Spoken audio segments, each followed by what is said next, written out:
Bonjour, alors aujourd'hui on va faire le premier exercice d'application sur la deuxième leçon de notre chapitre sur les nombres complexes.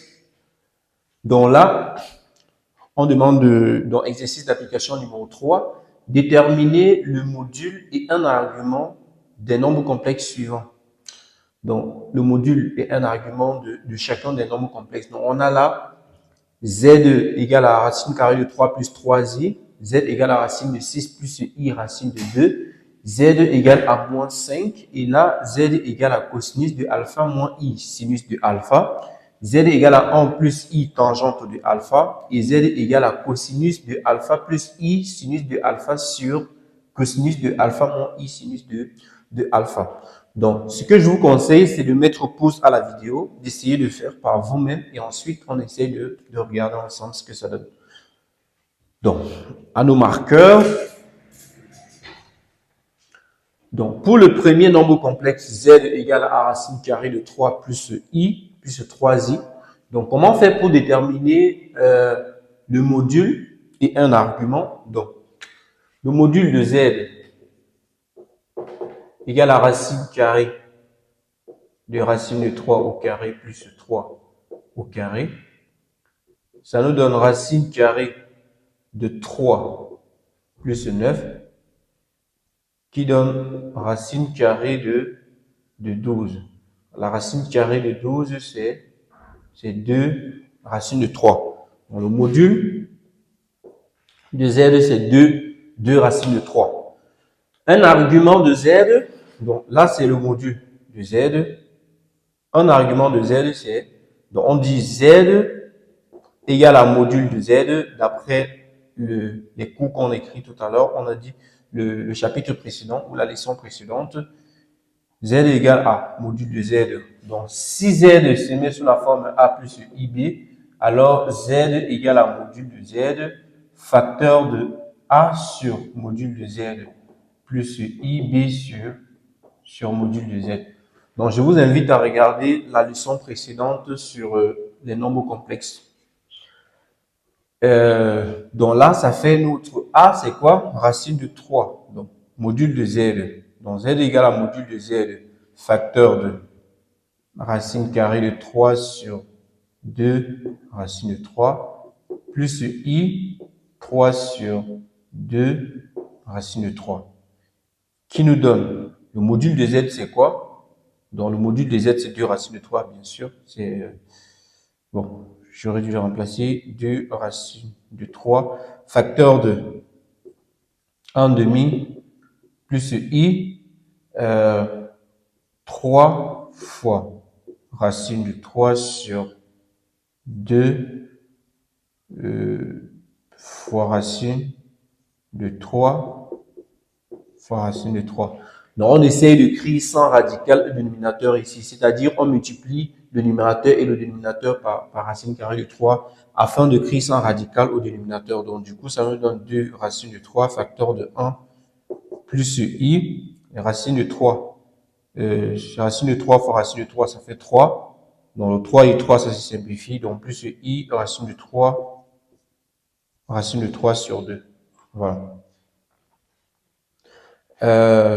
Donc, du coup, ça fait 2 racine de 3.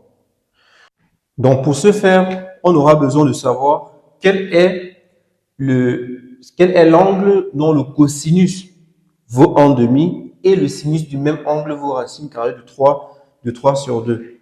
Pour ce faire, on aura besoin de savoir, de connaître le cercle trigonométrique. Donc, on aura besoin de connaître le cercle trigonométrique. Donc, du coup, là, l'angle dans le cosinus, parce que voici l'axe des cosinus et voilà l'axe des sinus. L'angle dans le cosinus vaut 1 demi et le sinus du même angle vaut racine de 3 sur 2, c'est pi sur 3. Donc, du coup, on aura là cosinus de pi sur 3 plus i sinus de pi sur 3. Donc, en fait, l'argument de notre z égale à pi sur 3. Donc, l'argument de notre z, c'est pi sur 3. Son module, c'est 2 racines de 3. C'est 2 racines de 3. Pour le nombre complexe suivant, le module de z, c'est racine carrée de racine de 6 au carré plus racine de 2 au carré, qui nous donne racine carrée de 6 plus 2 qui est égal à racine carrée de 8. Ça veut dire que le module de notre nombre complexe, c'est 2 racines de 2. Parce que racine carrée de 8, c'est 2 racines de 2. Du coup, pour chercher son argument, on sait que z égale à module de z, 2 racine de 2, facteur de a sur module de z, plus i, b sur module de z. Donc, du coup, ça nous donne 2 racines carrées de 2. Facteur de racine de 6 sur racine de 2, ça fait racine carrée de 3 sur 2, plus i, 1 demi. Donc, notre z nous donne. Donc, on a donc z égale à 2 racine de 2 cosinus 2. Donc, quel est l'angle dont le cosinus vaut racine carrée de 3 sur 2 et le sinus vaut 1 demi? Donc, l'angle dont le cosinus vaut racine carrée de 3 sur 2 et le sinus vaut 1 demi, c'est pi sur 6. Donc, cosinus de pi sur 6 plus i sinus de pi sur 6.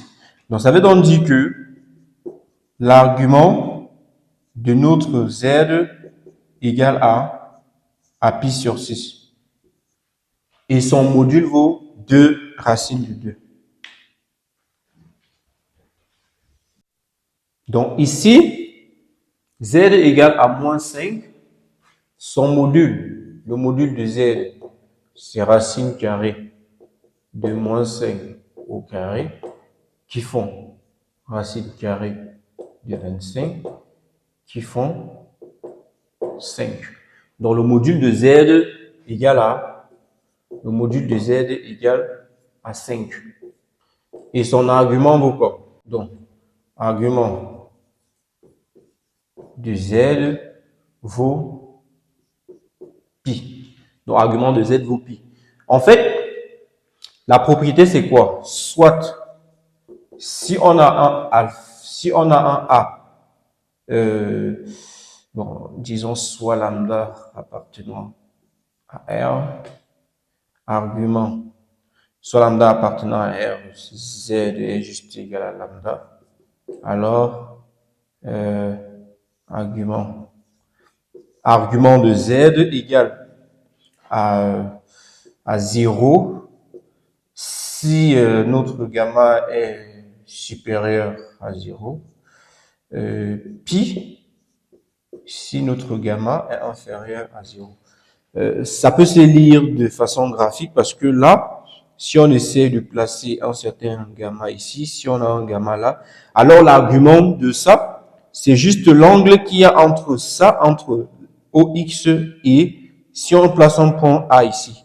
Donc l'argument, c'est la mesure de l'angle qu'il y a entre OX et OA.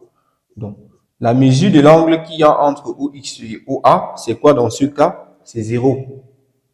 Par contre, si on plaçait un A' ici, ça veut dire avec un gamma négatif, la mesure de l'angle qu'il y aurait entre O et A' serait entre OX. Donc la mesure de l'angle qu'il y aurait entre OX, sachant que ça c'est l'axe des X, entre OX et OA' serait quoi? Pi radian. Voilà. Donc si gamma est négatif, son argument vaut pi. Si gamma est positif, donc pour les nombres complexes qui s'écrivent juste sous la forme z égale à moins 5 ou z égale à 8 ou z égale à pas de partie qui ne contiennent qu'une partie réelle mais pas de partie imaginaire, voilà donc la propriété à respecter. Donc pour cet autre nombre complexe, on a z égale à ça, ça veut dire que module de z égale à racine carrée du cosinus carré de alpha plus moins sinus de alpha, le tout au carré, qui nous donne racine carrée de cosinus carré de alpha plus sinus carré de alpha, qui nous donne 1. Voilà. Donc, cosinus carré de alpha plus sinus carré de alpha, c'est bien 1. Du coup, Z s'écrit sous la forme module de Z, qui a un facteur de argument de Z et tout. Bon, là, on va pas appliquer ça ici, on va juste dire que, parce que ça, c'est avec un argument déjà. Donc, on va dire que Z égale à cosinus de moins alpha plus I sinus de moins alpha. Ça, c'est ce qu'on remarque.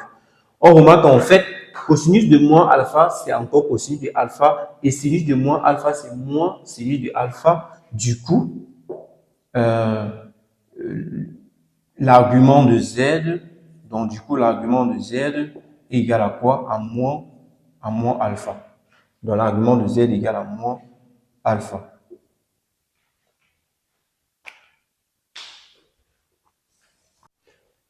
Bon, dans ce cas de figure, on a Z égale à 1 plus I tangente de alpha. Bien sûr, le module de Z égale à racine carrée de 1 au carré plus tangente carrée de alpha. Donc, ça, c'est le module de Z. On peut s'arrêter là. On peut écrire ça comme ça et laisser. Ou on peut continuer à développer. On sait que 1 plus tangente carrée de alpha, en fait, c'est 1 plus sinus carré de alpha sur cosinus carré de alpha, qui donne cosinus carré de alpha, ça fait ça, plus sinus carré de alpha sur cosinus carré de alpha. Cosinus carré plus sinus carré, ça fait 1 sur cosinus carré de alpha. Donc ça, c'est racine carrée de 1 sur cosinus carré de alpha. Donc module de Z, c'est 1 sur cosinus de alpha. Donc module de Z ici, c'est 1 sur cosinus de alpha. Et que vaut argument de Z? Donc, argument de Z, c'est 1 sur cosinus de alpha. Donc, on va dire que Z égale à module de Z qui est 1 sur cosinus de alpha, facteur de 1 sur module de Z plus I B sur module de Z. Donc, du coup, ça nous fait 1 sur cosinus de alpha, facteur de cosinus de alpha plus I. La tangente de alpha, c'est quoi? C'est sinus de alpha sur cosinus de alpha. Donc, on va faire ça fois cosinus de alpha sur 1. Donc, en fait, diviser deux fractions, ça veut dire diviser sinus de alpha sur cosinus de alpha, le tout divisé par 1 sur cosinus de alpha, revient à multiplier la première fraction par l'inverse de la seconde. Donc, du coup, ça nous donne 1 sur cosinus de alpha, facteur du cosinus de alpha, plus I sinus de alpha. On a bien la forme cosinus de alpha plus I sinus de alpha. Ça veut dire que l'argument de Z égale à alpha. Donc, l'argument de Z égale à alpha. Voilà. Dans ce cas-ci, ce dernier cas, très intéressant, le module de Z est égal au module de cosinus de alpha plus I sinus de alpha sur le module de cosinus de alpha moins I sinus de alpha. Or, le module de cosinus de alpha plus I sinus de alpha, ce qui est en haut là, c'est cosinus carré de alpha plus sinus carré de alpha. Et pareil pour ce qui est en bas, ça fait cosinus carré de alpha plus sinus carré de alpha. Donc, le module de Z ici vaut 1. Le module de Z vaut 1. Et l'argument de Z, c'est justement l'argument de... Donc l'argument de Z ici, c'est l'argument de ce qui est en haut.